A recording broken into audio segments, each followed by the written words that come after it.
For Illinois Public Media, I'm Harrison Malkin.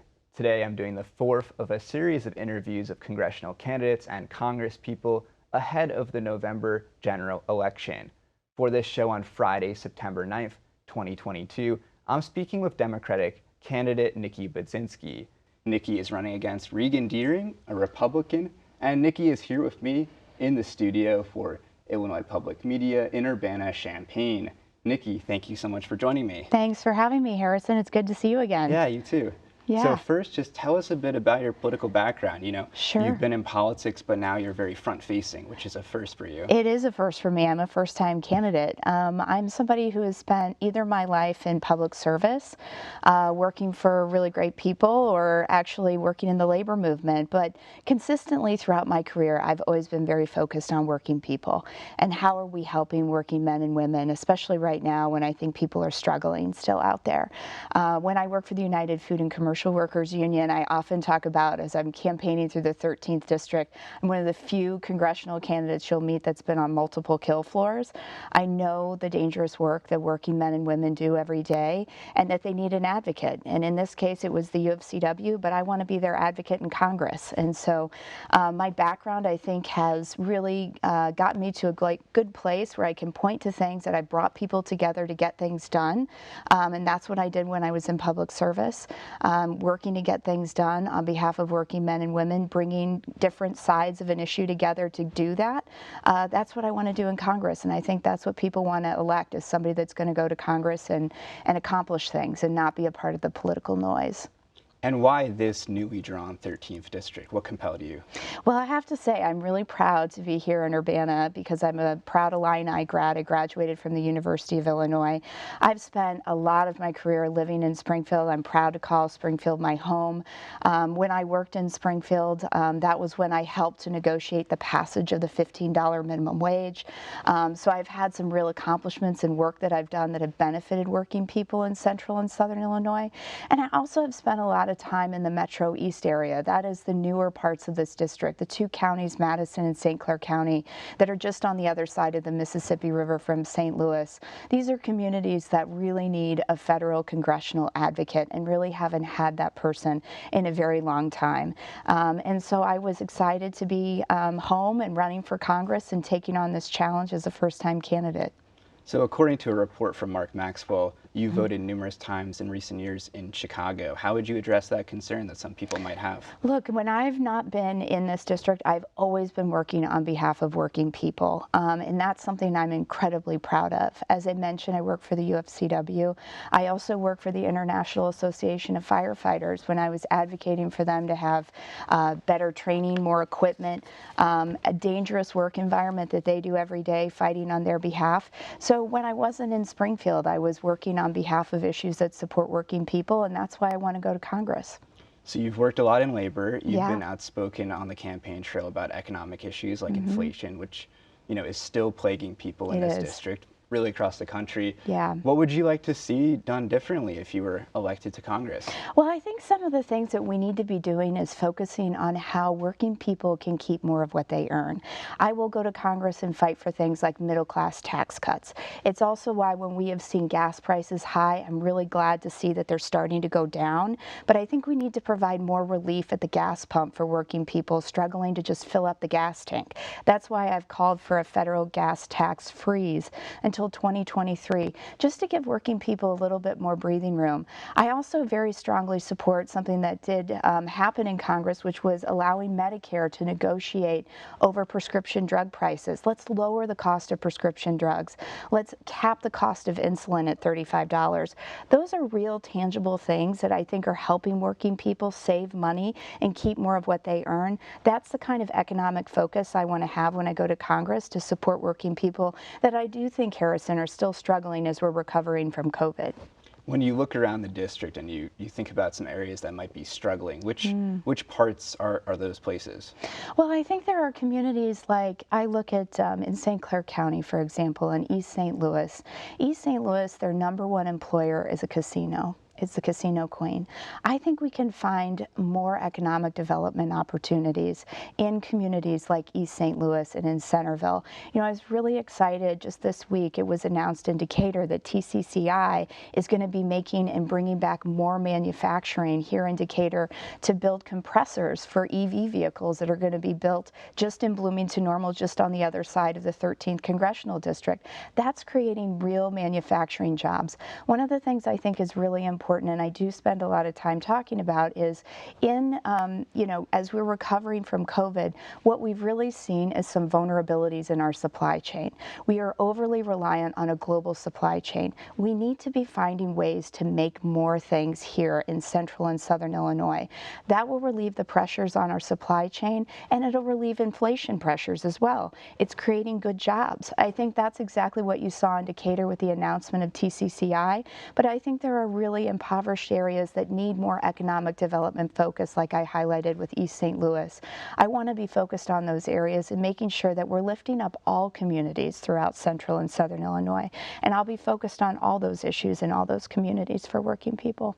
How do you continue to attract businesses? Like, what would you do to say, hey, X company, come here, you know, this is a great part of the country for you to be a part of? Yeah, that's a great question. And it's something that when I served as the Chief of Staff at the Office of Management and Budget, President Biden actually signed an executive order establishing in the Office of Management and Budget a Made in America office.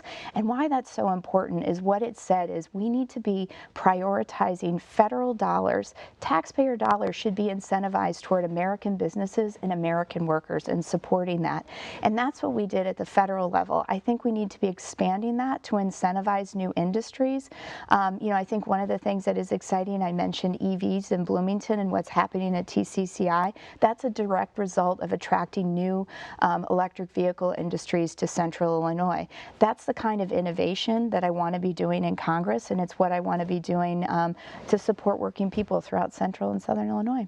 Now, this is a newer industry, but cryptocurrency, what is your relation? Would you like to see that grow in the state? Because I know, according to a Chicago Sun-Times report, you've been endorsed and supported monetarily by the Political Action Committee Protect Our Future, which was started by Sam Bankman-Fried. Cryptocurrency is an interesting issue area, and to be honest with you, Harrison, I'm learning a lot more about it myself.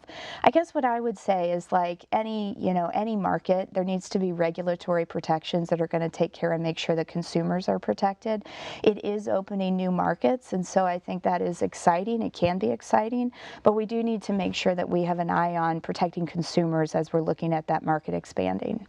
Another major part of this district is agriculture, farming. It's no secret that a lot of farmers in this area, I'd say, lean right oftentimes. How would you compel them to vote for you? What would you say? Well, what I'd say to the agriculture community, first, ag is incredibly important as an economic driver throughout the entire state of Illinois, but especially right here in central and southern Illinois, that I'm somebody who's been able to get things done. I think one of the things that supports the ag community is obviously infrastructure investments, and you saw that at the federal level and at the state level. Investing in things like locks and dams will make sure that central and southern Illinois family farmers maintain their edge as ag exporters, top ag exporters in the country, because we'll be able to get our goods to market. That's critically important for the agriculture community. I also think we have a farm bill, I know that's coming up next year, really important issues, looking at how we're expanding biofuels. I want to make sure that we're protecting crop insurance for family farmers. I think, you know, I've been very vocal advocate of an E15 blend. That's a win-win for everybody because it lowers carbon emissions, but it also supports family farmers and biofuels because it's supporting ethanol. And so as we're making this transition to electric vehicles, we want to make sure we're supporting family farmers in that, and that means supporting E15 and biofuels. I've spent a lot of time meeting with the Farm Bureau. I've met with the Champaign County Farm Bureau to talk about some of their issues. And I will say, Harrison, family farmers, like all working families, are struggling with rising costs. When I talk to family farmers, it's about high input prices, commodity prices not keeping up with input prices. That, again, to me, goes to our supply chain issues. How are we making more things here so that we can lower the costs of inflation? I also think more domestic energy production is really desperately needed. And while that does include wind and solar, that also includes natural gas. So I think we need to be looking at an all of the above approach to how we're tackling the issues that impact the agriculture community, because they're so central to working families in central and southern Illinois. You mentioned natural gas just as the last part of that statement, but are you concerned at all about the environmental cost? I mean, with climate, we're at a pretty rough stage right now. I think that's an objective thing to say. Yeah, so I think it's a transitional energy source, and I think we're uniquely in an energy market, the MISO market, that needs more energy production. As we're concerned, they've flagged concerns around brownouts in this district. We want to make sure that we're keeping energy prices low for working families, but also making sure we're caring for our environment. One of the things that, in Pawnee, which is in the 13th Congressional District, a new natural gas plant just got permitted for construction. After 10 years, that's going to switch to hydrogen.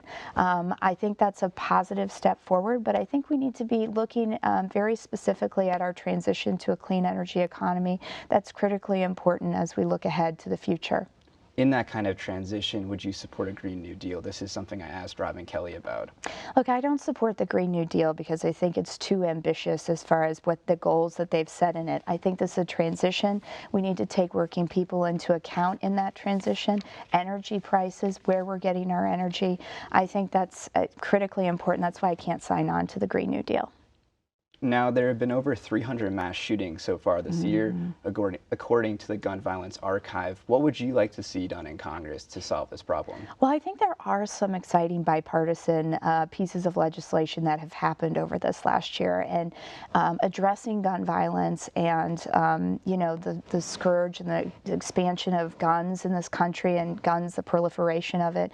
I think we need to be taking on some common sense measures that most Americans in this country support, and that's what happened in a bipartisan piece of legislation, which is support for red flag laws, closing the boyfriend loophole, universal background checks. These are things that have been fought for in Congress for many years and finally happened, and happened on a bipartisan basis.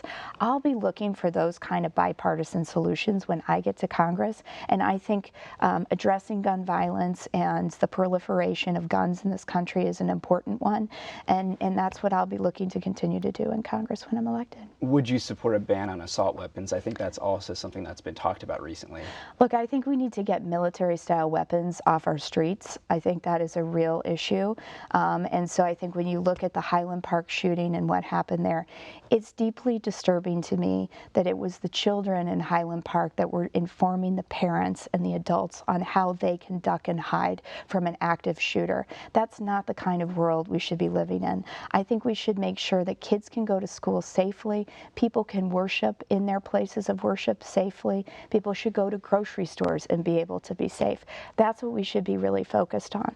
And I will say, just as on my opponent and her issue and the real comparison on this really important issue around gun safety, on the day of the Texas shooting, Harrison, the post that she posted on Facebook was her NRA rating. It wasn't even thoughts and prayers with the victims. It was about her NRA rating. And I just think that there's a big important distinction between my opponent and myself on this issue. We need to tackle gun violence in this country. It's a real issue. I was just in Decatur last night at a community meeting where we were listening to community activists and leaders talk about how communities in central Illinois can deal with gun violence. We don't need someone that doesn't understand the importance of this issue going to Congress to represent us. But just to circle back, so you're not supportive of a ban on assault weapons, more of regulating assault weapons? I support eliminating. I think that we should stop military-style weapons from being on our streets, yes. Gotcha. Just circling and transitioning toward abortion rights, obviously the repeal of Roe v. Wade happened fairly recently. What was your reaction? I was shocked and I was disturbed. And I will say, I think this is an important distinction between myself again and my opponent, Regan Deering, who the word that she used was thrilled when it happened. And what that means for women in central and southern Illinois right now that are scared, and we are really confronting the possibility of a potential national abortion ban. I called this out, and I understand Regan is now trying to backpedal on where she stands. She is supported by extremist organizations on the issue of choice and a woman's right to make her own reproductive health care decisions. The Susan B. Anthony organization does not believe that a woman, even in the cases of rape and incest, should have a decision, the ability to make her own reproductive health care decisions about her own body. The Susan B. Anthony organization supports Reagan Deering. And so I think on this issue, it is critically important, as someone that interned for Planned Parenthood that very much believes in a woman's freedom to make her own choices as it relates to her own body. This is an important issue. It is a big distinction between me and my opponent. I know you've been supportive of codifying Roe v. Wade in Yes. Congress. How do you do that? How does that work? Well, it starts with electing me to Congress, because you have to elect someone that's going to vote for something like that. It is about keeping the Democratic majority. If Kevin McCarthy gets his way, and that would be Republican control in the House of Representatives, they will bring to the floor a vote to repeal abortion rights for all women nationally. That will then impact the women that are protected in the state of Illinois right now, as we are a safe haven state with protections. So I think it starts with electing the right representatives that are going to advocate for women and women's freedoms in Congress. Right now, as you mentioned, Illinois is a bit of an oasis for reproductive rights. How do you protect the people that are getting service and also doctors that are doing those kinds of services? Yeah. It's a good question, Harrison, because the 13th Congressional District does run right up against the state of Missouri, and it really is a tale of two states for women.